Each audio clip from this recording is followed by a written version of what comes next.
All right, gather round story time. You know, the internet, it's a wild place, right? One minute you're just vibing, creating content. The next, you're tangled in a web of trademark drama. And that's exactly what happened to Jules Lebron. You see how I started the new year? Already on a diet. I'm not crazy like you girls. Now, if you're on TikTok, you know Jules. She's the mastermind behind the phrase, very demure, very mindful. You see how I do my makeup for work? Very demure, very mindful. Remember those videos? She nailed it, dissecting those outdated, ludicrous expectations of how women, especially, should present themselves in the workplace. She'd say things like, "You see how I do my makeup for work? Very demure, very mindful. I don't come to work with a green cut crease. I don't look like a clown when I go to work. I don't do too much. I'm very mindful while I'm at work." It was electric. It exploded like a digital supernova. Everyone was latching onto the demure train. Jules was soaring, even revealing that her viral fame would fuel the rest of her gender affirming care.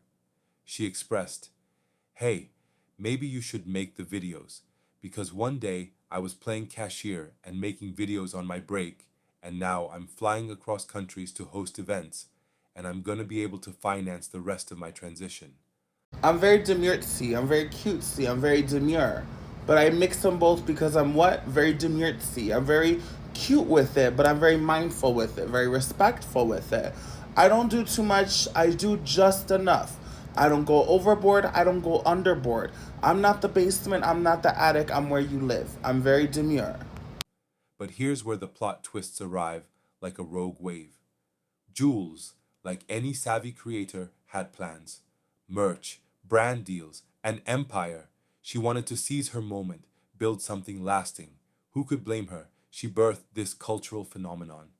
Then, bam, August 20th, 2024, a phantom figure, a man named Jefferson Bates, files a trademark application for Very Demure, Very Mindful, and not for some obscure product, but for advertising and marketing services. Basically, the very foundation of Jules' future. Imagine the cold dread. Jules, understandably, was shattered. She even posted a raw, unfiltered video. Everyone keeps asking me like how I feel about what's going on. And I feel so overwhelmed. Like I feel so grateful, don't get me wrong, but everything's happening so fast. Like I just landed in LA and I'm just like so overwhelmed. Like I have so much to do as soon as I got here. Now vanished, expressing her devastation, confessing she felt like she dropped the ball by not trademarking it first. And honestly, who wouldn't? You create magic, it explodes, and then someone else tries to steal your thunder. And, as if that wasn't a cruel enough twist, NBC News dropped another bombshell. A second person, Cassandra Pop, filed a trademark for Very Demure, Very Cutesy. Like, seriously? It was like a double cross, a calculated heist. Like this merch situation is like really like fucking me up. Like like I've just invested so much money and time into this. And I feel like I did it wrong. Like I feel like I didn't try hard enough.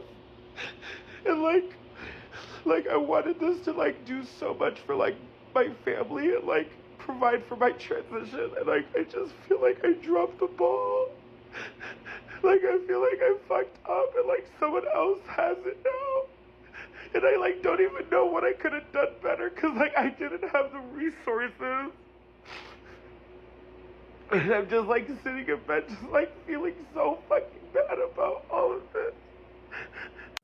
Jules poured her heart out, revealing how much this meant to her.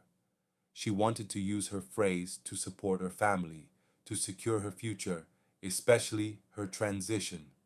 Now, it felt like her dreams were being snatched from her grasp. This whole saga exposes a dark truth about the creator economy. Protect your intellectual property or be devoured. The internet is a ravenous beast, and if you hesitate, someone else will pounce.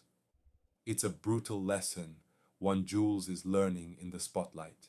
The demure trend is still raging, a meme, a cultural touchstone. But for Jools, it's morphed into a legal battle, a fight for her rightful claim. And it forces us to confront a vital question. Who truly owns a viral phrase? The creator or the paper pusher? It's a stark reminder that even in moments of triumph, vigilance is paramount. And for Jools, we're all rooting for her to reclaim her creation, to reignite that very demure, very mindful spirit, and to emerge victorious from this digital battlefield.